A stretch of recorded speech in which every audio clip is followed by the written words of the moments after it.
Ang susunod na programa ay rated PG. Ito ay nangangailangan ng patnubay at gabay ng magulang para sa mga batang manunood.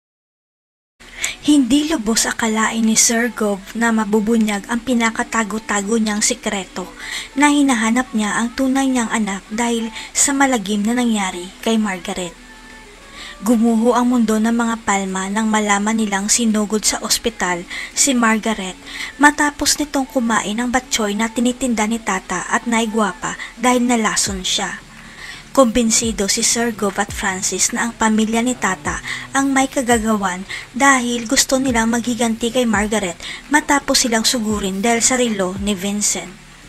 Hindi man lang nakapagsumbong si Margaret kay Sir Gov at Francis na inosente si Tata dahil si Venice at Sharon ang nagsabuatan para mapagbintangan nila si Tata.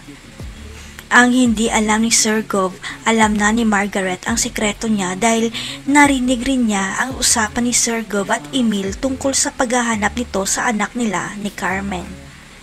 Walang kamalay-malay si Sir Gov na kumikilos na pala si Margaret dahil kumuha rin siya ng sarili niyang investigador para mahanap ang nawawalang anak ni Sir Gov. Ito lang ang paraan ni Margaret para makabawi kay Sir Gov sa pagtanggap sa kanya kahit may mga anak na siya ang mahanap ang tunay na tagapagmana ng mga Palma. Kaya sa pagkawala ni Margaret, makikita nila ang huling sinulat nito at ang DNA test result ng tunay na anak ni Sir Gov na 99% nagmatch ang DNA ni Tata kay Sir Gov.